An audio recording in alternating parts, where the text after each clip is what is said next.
This is an unofficial, fan-made audiobook. All original stories are owned by Wizards of the Coast. If you are enjoying these stories, please consider subscribing to my Patreon over at patreon.com/voxoraculum for some special patron-exclusive content. Thanks. On with the story. Helga. Amid great fanfare, sorrowful farewells, and yet another speech by Oliver about heroes embarking on a brave mission, the party departed for Pondside. Helga had slept poorly, desperate to return home, and terrified about what she might find. Would the villagers be combing through rubble, rebuilding homes, preparing communal meals from scavenged crops and fish? Had the destruction been less devastating than she'd imagined, amid the confusion and terror of the night owl's attack? Would she be thanked for running to find help? Or condemned for leaving? The pleasant weather contrasted with her inner turmoil. Sunlight warmed Helga's dew-moistened skin, cotton fluff clouds provided sporadic shade, orderly fields of beets, carrots, mustard and turnips yielded to wilder meadows of bluebell, cornflower and kingcup. Long grasses arced overhead, wafting in the breeze, and dandelion seeds drifted on their own inscrutable errands. Mabel plotted a creekside path using a star-charted map supplied by Zoraline, the dark-furred batfolk. Hugs, the badgerfolk with handsome white stripes, lumbered along with Zoraline hanging upside down from his back. Gev, the lizardfolk, scampered beside him, and Phineas, the sable rabbitfolk, brought up the rear, eyes bright with interest in his surroundings. Helga was the odd stranger, a role she didn't relish any more than being the awkward dreamer. "So, Helga," Phineas asked, ambling up next to her, "what's your story?" "About the Calamity Beast?" Helga asked. "No, your life! Tell us about yourself, from root to fruit." "Oh," Helga rubbed her arm. "I was born near Three Tree City, in a pond that dried up one summer, so my family moved near the willow. My father's parents found it too crowded, so they went to Pondside. I followed them." "Must have been quite a change. Did you miss everyone you left behind?" "Yes," Helga replied, surprising herself. "But I loved living with my grandpa and grandma. They encouraged my drawing and magical studies. The rest of my family, I was tired of disappointing them." "Can't please everyone. Some stems grow straight, some grow crooked, but they all taste fine in a stew." He chuckled at his own joke. "You studied weaving, you said? With King Glarb himself?" "I did." "Can you do the spell where you make a whirlwind of leaves and toss yourself into the air? Or open a pit in the ground that swallows a folk up and smooths the dirt back atop like it never left?" No, I can't do any of that." She'd mastered the most interesting cantrips, but more complicated weaving eluded her. Then, too, she was a little afraid of the stories about weavers corrupted by their magic and turned into mindless monsters. She didn't want to become one of them, though the prospect seemed unlikely, especially after the mistake that made King Glarb send her away. "Stop interrogating her, Phineas," Mabel said, her tone light. "Why not tell her about yourself?" Phineas scoffed. "I'm just a simple farmer. My parents were farmers, their parents, on and on back as far as anyone knows. Always lived in Goodhill. This is my first trip beyond the last farmstead. I'm boring, aside from my bow skill." He patted his weapon affectionately. "I almost didn't volunteer, truth be told, but won't this be a tale to tell my own children? And theirs? Mabel already has stories, and Hugs, though he won't talk about his travels past the outer woods with Gev." "I'd be pleased to recount the adventures of the striped rapscallions," Gev said, appearing at Helga's side. Mabel sighed. "The striped rapscallions?" Helga asked. "Hugs and myself," Gev explained. "We also travel with a skunk folk named Kiki, but she's gone to her rest." "I'm so sorry. When did she pass on?" "Oh, she's not dead. Fell in love with the raccoon folk and settled down to raise ladybugs." Gev bobbed and weaved as he spoke, tail swaying. "There we were, walking through the Calamity graveyard, and we found squirrel folk gathering bones." You've been to the Calamity Graveyard? Helga croaked. Twice. Gev's chest fluttered. Nasty place, not for sweet frog folk. The squirrels thought we'd come to, how you say, poach. So they weaved the bones into a terrifying monster taller than Uggs, with 4 clawed legs and 6 sharp fanged heads on long necks. It moved like lightning bites, so fast. Cha! He lunged at Helga, who yelped and stumbled. Gev, Mabel chided. Helga recovered, embarrassed. How did you escape? I breathed a jet of fire at the creature, a distraction so Uggs could attack from behind. And Kiki? She chased the squirrel folk, who ran as cowards do. Uggs lifted the monster by its tail and crack! Broke it apart, then threw the pieces away. That's incredible. Perhaps too incredible. No one else seemed impressed. Perhaps they'd heard the tale before. Gev, would you mind scouting ahead? Mabel asked. You're the fastest and the best climber. Nodding vigorously, Gev disappeared into the distant grass. Mabel slowed her pace until Helga caught up. Gev tells tales, she said quietly. He didn't mean anything by it. You sure? Helga asked. Having been accused of making things up many times, she was loath to assume the worst. Hugg says as much, Mabel said. Whatever really happened, I think it's too painful for them to talk about. Hugg's is more retiring by nature. The stories are Gev's way of coping. After her own near-death experience, Helga could understand the lizard folk's pain, if not his choice of managing it. It took effort to stay calm, to keep moving. Try to observe her surroundings with an artist's eye, to store up images for later drawings, when she'd have the energy to attempt them. And to ward off the disturbing visions that made her heart all but leap from her chest and fly into the sun. They reached what remained of Pondside before midday. Helga fought to keep her last meal in her stomach as she surveyed the wreckage. Charred wicker husks, soot-smeared piles of broken clay, teetering walls of splintered boards, crumbling brick chimneys. Someone's framed needlework lay dirt-stained in the street. The lone door creaked open and banged shut over and over, fraying Helga's nerves. You weren't kidding, Phineas said, hands on hips. I'd hoped. A lump stuck in Helga's throat. Gev climbed to the top of a windmill, its snapped blades lying on the ground. They went south, Hugg said, voice deep and gruff. Mabel hunkered near him and studied the tracks on the ground. A meadow, likely. It's closer than Goodhill. Looks like they took carts and a cabbage construct. Helga unearthed a jar from the remains of a house. Raspberry jam. Hist! Gev whispered behind her. Helga yelped and dropped the jar, which shattered into an ugly mess the colour of fresh blood. What is it? Mabel asked. Near the water, Gev replied. Squirrel folk, digging in the rubble. Squirrel folk? Helga asked. None live in Pondside that I know of. Let's see for ourselves, Mabel said. Follow me, slowly and quietly. They crept along the path, avoiding debris and deep gouges in the earth left by the night owl's talons. Moisture settled on Helga's skin as they neared the pond, the scent of mud and vegetation strengthening.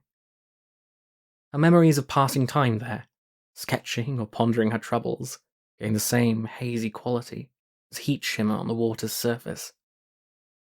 As Helga eased around a dislodged section of flower petal roof, chattering voices rose.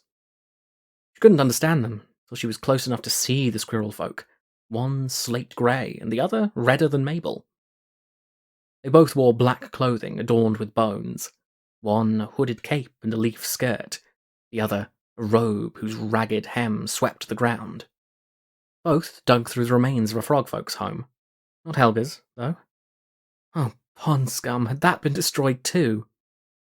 The owl sure made a mess of this place. The hooded one said. Just like the last one, The other replied. Helga's skin crawled. The last one? So her dream vision was true? How many places had the owl attacked so far? Why's Cruel wasting our time with rubble combing? Hood grumbled. Who knows? This old job's been one problem after another. Cruelclaw? Job? Robe kicked a dented metal cup into a broken table. Let's catch up with the others before they get to Three Trees City. Nothing worth taking here. Too right. Hood picked up a child's painting on cured bark and sent it spinning off into the water. The other squirrel folk laughed as the memento sank under the waves. Oi! Helga shouted, stomach sick with rage. How dare you! Stealing from villagers who have lost everything! Hood started in surprise and sneered. Leave off, bumpkin. What's to teach her not to bother her betters? Robe added. Mabel stepped forward, paw on the hilt of her sword. Thieves are no better than worms. Worms are good for the soil, Phineas added. Thieves, good for nothing. Gev hissed and twirled his maces. Hugs loomed behind him, Zoraline still asleep on his back. 2 against 6? Hood mused. Bad odds. Good thing we brought reinforcements. Robe raised his paws, palm up, and Hood followed suit. Magic grew from their fingertips like the stems of dead leaves, spreading eerie purple veins. Round the party, a dry rustling arose. To Helga's left, 2 points of purple light appeared, then 2 more. Within moments, dozens of gleaming eyes surrounded the Goodhill delegation.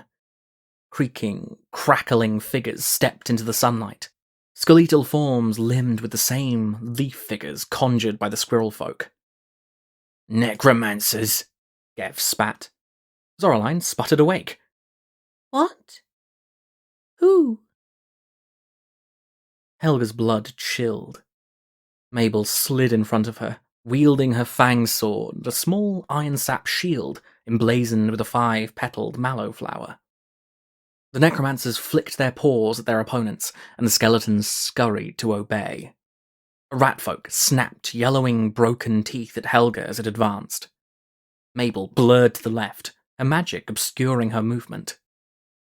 The rat's skeleton jaws closed on empty air. Her sword slashed down, carving through bone with an orange flash. Before Helga could gasp, the ratfolk's head lay on the ground, the purple light in its eyes fading. Farther away, Phineas leapt into the air and twisted, loosing a pair of arrows at a birdfolk skeleton. One projectile bounced off, the other flew through an empty eye socket and out the other side. Gev spun his fire maces in a dance like the one at Mabel's party, flames painting the air. His tail lashed out, tripping one undead mousefolk as he knocked another away. Whirling back to the first, he smashed both maces down on its head with a sickening crunch. A snarl behind Helga made her duck and cover her head. Hugs lifted a skeletal otterfolk with both paws and ripped it in half. He dashed the top part against the ground and threw the rest into the pond. His heavy boots rose and fell, crushing the bones into dust. A shadow passed above. Zoraline, swooping down, caressing a necromancer's neck. His indigo magic stuttered and flowed backward into the batfolk, suffusing her with an opalescent glow that lit her eyes and mouth from within. Gliding toward a cluster of skeletons, Zoraline keened a haunting prayer song, releasing her stolen power in a wave. The undead shuddered and collapsed to the ground. More birdfolk skeletons appeared, pecking and clawing at Hugs, chasing Zoraline, and shrugging off attacks from an increasingly frustrated Phineas. His next arrow was tipped with an odd sack rather than an arrowhead. Just before it hit its target, he stamped his foot in a rapid pattern. The sack erupted into a tangle of vines, wrapping around the skeleton's torso and wings. The undead plummeted to the ground, where Hugs used his boots to make short work of it. Mabel darted around, a mouse-shaped blur cutting apart foes with deadly accuracy. Helga rose from her crouch. She didn't know any useful cantrips, had never wielded a weapon in her life, but there must be something she could do to help. The answer came to her in a flash, like an otterfolk's lightning. Mabel! Helga shouted. The birds! They're a bit high for me, dear, Mabel replied. I can make steps. Look! Helga reached out to the water, pulling a ball of liquid toward her and separating it into beads. These she flattened into a series of floating platforms that reached the skeletal flyers. Mabel raced up the stairway of droplets, sword and shield ready. Helga tried to keep one eye on her and the other on the enemy. It was tricky. Her focus was so split, she realized too late that she wasn't maintaining the spell, and halfway up, Mabel's boot sank into a water step. No! Helga gasped. Her fear of failing, again, broke her concentration. With a sound like a bubble popping, the stairs fell to splatter the soil. Mabel's reflexes saved her. She leapt at the nearest birdfolk skeleton, her shield catching its wing while her sword drove into a gap between ribs.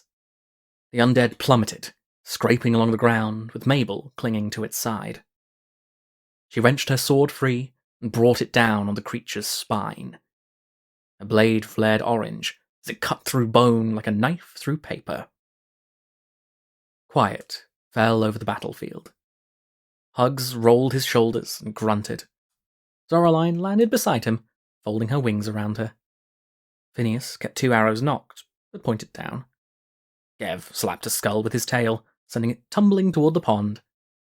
Mabel turned in a full circle, first quickly, then more deliberately. Finally, she sheathed her sword and slid her shield onto a strap on her pack. Everyone hail? Mabel asked. Various noises of assent reached her, until Gev hissed. I told you not to do this, Gev said, slapping Hug's boots. Look at all these splinters. It'll be forever taking them out again. Again? Phineas sounded appalled. Boots do not sprout from bushes, and yet... Does anyone see the necromancers? Mabel interjected. They fled, Zoraline replied. Toward the long river. Helga hunched in on herself, first in relief, then shame. She'd lost control of her spell. Why could she never concentrate when it was most important? I'm so sorry, she told Mabel. My cantrip. It's fine, Mabel said gently. Mishaps happen. To the others, she said, we need to decide on our next course of action. We won't help the villagers? Helga asked, startled. That's one possibility. Mabel dabbed a handkerchief on a cut, weeping blood on her arm. We might instead follow the squirrel folk. Helga started to protest, but considered Mabel's suggestion. The necromancers seemed to know why Maha had attacked Pondside. Had perhaps instigated the situation. What were they up to? She wanted answers. And yet, she worried about her neighbours. What enemies might we encounter if we follow these fellows? Phineas asked. Can we handle more skeletons? Or worse? Gev, pulling bone shards from Hugs's paws and fur, said, Striped rapscallions do not fear undead boot wreckers. I cannot read the stars now, Zoraline said, yawning. But their movements at dawn suggested more danger in our future. More danger? Helga's stomach turned. Anyone from Pondside has probably made it to Haymeadow, Mabel said. It might be best to go to Three Tree City and try to discover more about this Cruel Claw and his plans. She met each of their gazes, landing on Helga last. What if another Calamity Beast disaster is looming, and we could help prevent it? Could we really? Phineas asked. If not us, who? Mabel replied, grasping her sword's pommel. Helga, it's your village. What do you say? Helga hesitated, her veins filled with fire and ice. Some moments were a fulcrum on which life turned, and this felt like one. We follow the squirrel folk, she said. To Three Trees. Mabel nodded, then began to issue orders. Phineas collected any arrows undamaged enough to reuse. Zoraline plotted a route along the long river, then climbed onto Hugs's back and succumbed to slumber. Gev had finished grooming Hugs and snacked on beetle crackers. Helga, swallowing nerves, went to her grandparents' house. Its waxed paper dome had cracked on top like an eggshell. The broad leaves arcing over that side were partly sheared away, the cut portion wilting in the day's heat. Sunlight angled through the broken roof, so the walls glowed from within as if the lamps were lit. Even so, the place felt cold and empty. Helga forced herself to enter, to pack clean clothing and food that would travel well. She told herself she would be back. They were only going to Three Tree City, unless the trail of the squirrel folk took them further. Why, then, did she reverently touch her grandmother's collection of etched copper orbs, slipping her favourite into her pack? Why did she take her grandfather's wand, set his wide-brimmed hat on her own head? Mabel made no mention of Helga's brief absence, and soon their steps turned northward. Phineas didn't engage Helga in conversation again, not even when they camped at nightfall. Zoraline flew back to Goodhill to take the message of their discoveries and new destination, her robes like a swirl of stars vanishing into the darkness. Helga wondered if somehow she was disappearing too. Mabel. A kindly group of otterfolk sighted the party trudging beside the long river and invited them to board two brightly painted, fish-shaped boats. Mabel and Phineas conversed with the crews, part of a larger family reuniting in Three Tree City for a wedding. Hugs stayed away from the water, a sleeping Zoraline on his back, while Gev's breakfast made an unwelcome reappearance as he moaned in distress.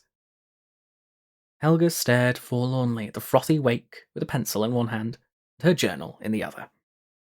The massive trees that gave Three Tree City its name rose in the distance, branches intertwined in places, like lovers holding hands. How the oak, sycamore, and willow came to grow together along the banks of the long river, no one knew. The animal folk who built the city over generations began with the hope of harmony. In some places, that hope manifested as meticulous arrangements of graceful buildings and fungal paths nestled among the canopy, twined around the trunks or rising from arcing roots. In other places, harmony was a cheerful patchwork of different styles jumbled together, carved wood mixed with painted clay, feathers with beads, embroidery with knotwork-tied sticks. Cities, like plants, often grew in unexpected ways. They arrived at the docklands beneath the drooping tendrils of the willow, their boats navigating the sprawling mass of rafts, wharves, and floating structures to tie up at a crowded pier. Chattering birdfolk couriers picked up small packages and mail for delivery. Otterfolk handed cargo up to raccoon folk, who easily shouldered large boxes and sacks. Frogfolk played bubble ball in the shallows, or shared meals of delicious-smelling grilled minnows, with minkfolk resting in the shade. Once Mabel and the others thanked their hosts and disembarked, they found the foot traffic was as busy as the river. Phineas's twitching ears suggested the profusion of strangers overwhelmed him. Hug stood like a boulder, the flow of bodies parting around him. Gev climbed up past Zoraline, up to his shoulder for a better view, and Helga stuck close to his side. Somewhere in the quilted district, Mabel's parents visited with friends, enjoying the raucous pleasures of the city's heart, beneath the vast, quilted banner symbolizing the union of all animal folk. Helga, too, had family in the city. Alas, there was no time to seek them out. Phineas, she said. The rabbit folk hopped nervously. Yes? Can you help me ask the locals whether they've seen our necromancer friends, or Cruel Claw? Hugs and the others can wait here. Right, yes, Phineas replied. Having a task seemed to centre him. Soon he chatted amiably with a group of frog folk, while Mabel approached a pair of dock cans, watching someone mutter a weaving over a tangle of nets. After a dozen attempts each, neither Mabel nor Phineas had any luck. She was about to shift their party downriver, past warehouses and trading offices, to where tarp-roofed inns flew bright red pennants. But an old frog folk gave her pause. You're the second stranger looking for someone today, he grumbled. Is that so? Mabel asked. Aye, the elder continued. That fella yonder's nagged near everyone. Right odd, too. Keeps hitting folk with his tail like he forgets it's his. He pointed with his pearl-topped cane. An otterfolk nearby argued with another of the same.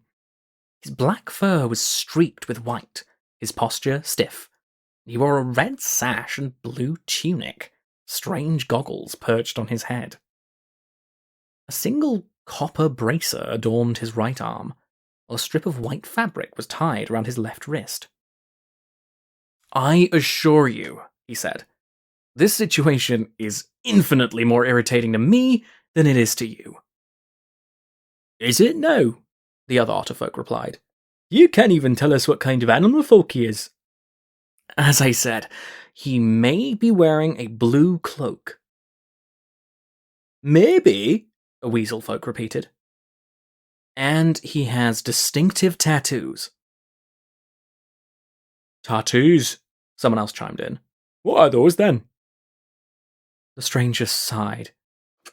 Fur patterns? Stripes?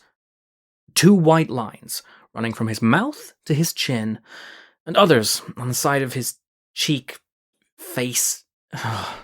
Would you just look at my drawing? It must have been poorly rendered, because the others doubled over with laughter. Never mind, he said. Thank you so much for your utter lack of assistance. Rude, Mabel thought, an opinion that strengthened as he spun on his heel and slapped the weasel folk with his tail. Worse, he nearly barreled into Helga. She held her journal in front of her like a shield, her green skin tinged grey, nervous smile in place. Stripes? Helga stuttered. The otterfolk paused. That's what I said. Yes. Helga flipped through her book, nearly fumbling it. She stopped at a particular page and held it up. The stranger grabbed her arm and pulled her close. Did Bellerin pass through here? He demanded. How long ago? Was anyone with him? Release her, Mabel said, gripping the hilt of her sword, or you'll lose that fancy bracer, along with the rest of your arm.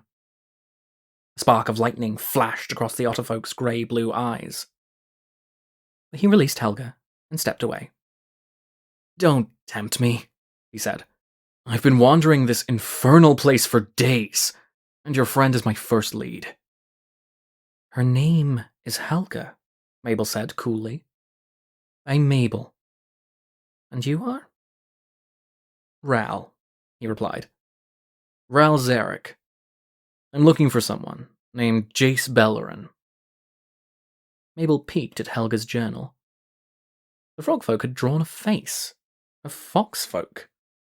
They did indeed have markings like the ones the stranger, Ral, described. On the same page, Helga had also sketched a cloak with an odd circular pattern. I've seen him in my dreams, Helga whispered, her voice gradually strengthening. He's not alone. There's a lizard folk, green and black scales, and yellow eyes, and another, small creature who's hard to see. A dark cloud follows them. She looked up as if expecting a storm, but only blue sky peeked through the willow's curtain of leaves.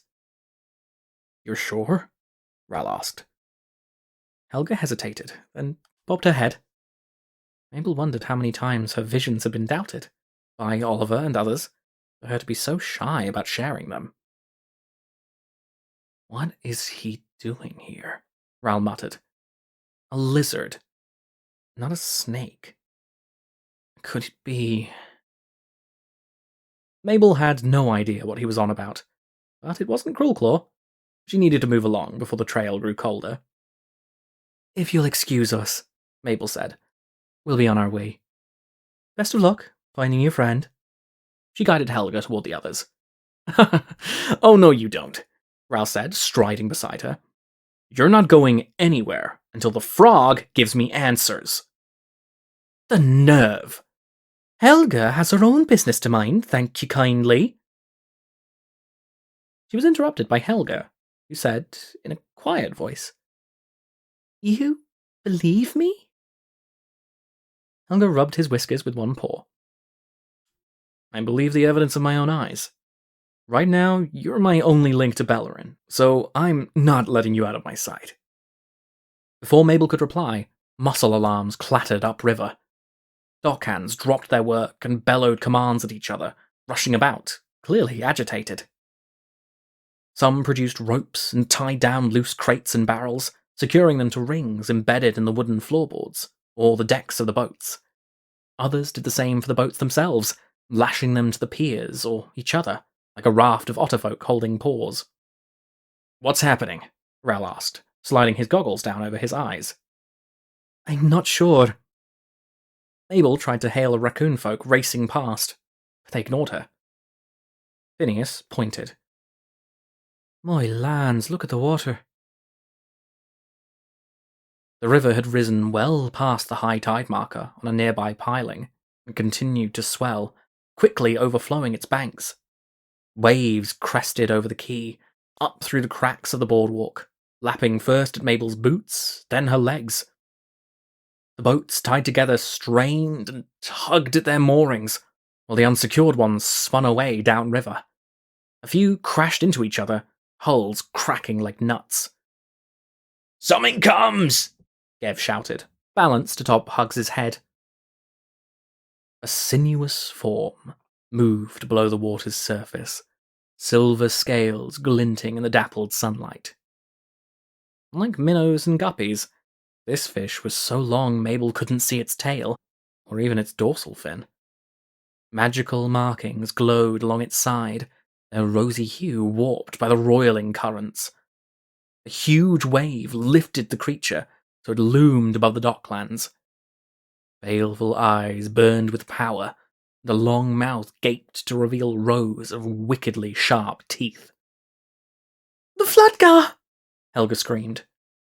A whip of water lashed out, sweeping a cluster of animal folk into the river. Lightning crackled around his bracer. Lightning crackling around his bracer, Ral raised his arm toward the calamity beast. "No!" Mabel stood in front of him. "You'll shock anyone in the water who isn't otterfolk like you." "How do you normally handle these things?"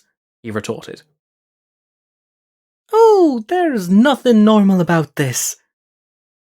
Another water whip struck, pushing Mabel and Ral into Hugs. The badgerfolk staggered, but remained upright. Zoraline, still sleeping on his back, astonishingly didn't wake. A shimmering blue-tinged shadow hovered over them. A wave as tall as an elderberry bush crashed down, engulfing Mabel and dragging her away from the dock. Fighting the Gar's wild magic was a losing battle, but she persevered, kicking toward what she hoped was the surface, as her lungs burned. A strong paw pulled her up. Mabel sucked in a deep breath, clung to Hugs, Ral doing the same beside her, the others arrayed around or atop him like the children at her party. He struggled against the undertow, pulling them to the center of the river, farther from safety. "Can you bend the current to take us back to shore?" Mabel asked Ral, between being dunked and wave-tossed. "Bend it?" Ral spluttered back. "I control rain, not rivers." An otterfolk who couldn't manage currents? Odd, but Mabel hadn't the energy to dwell on it. The water's chill seeped into her bones as they were flung about like flotsam at the mercy of the river. Soon they'd gone well past Three Trees City, tumbling into a tributary that veered southwest. How would they finally manage to escape? They escape at all? Would their journey end at the bottom of the long river? No. Mabel refused to accept defeat. Even if she never found Cruelclaw and discovered what he was up to, she would survive. Clem and her littles waited for her, and she would never abandon them. As if some tendrils of the world's magic heard her oath, the river narrowed, the turbulent current slowing to a more sedate flow. Rocky outcroppings flanked the water, covered in sediment and clusters of mussels, gnarled roots thrusting from them like grasping hands. Empty snail shells and water-smooth bones littered the shore, dark reminders of the fate that could have befallen them if Hugs hadn't kept everyone afloat. The exhausted badger folk guided them to the muddy riverbank and collapsed in the muck next to a stagnant tide pool, sides heaving. Everyone slid or clambered off him. Even Zoraline sputtered awake briefly, murmuring about wet fur. Mabel quickly assessed their surroundings. Marshy cave, moss-covered gaps in stones above, allowing shafts of filtered light to allay the gloom. Bugs crawled up the walls, disappearing into cracks and crevices. The scent of sulphur and decay permeated the partly enclosed space. "Is anyone injured?" Mabel asked. "Only my pride," Ral said. A clam spat slurry at him before burrowing deeper into the sludge. "I think I swallowed a barrel of water," Phineas groaned. Gev's tail flared orange. The subtle heat emanated from his body. He briskly rubbed up against Hugs to dry him, mud solidifying beneath his feet. "Where are we?" Helga asked. "I don't," Mabel began, then halted, her ears turning toward a rustling from the cave entrance. Between blinks, dark shapes coalesced from the shadows.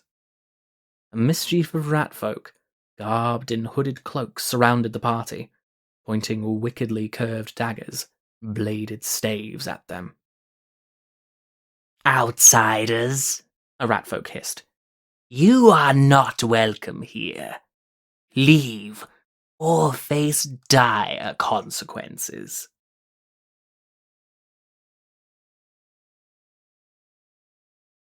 A special thanks to all of my patrons, especially Owen Griffin and the Alexandrites. Thanks for watching and for your continued support.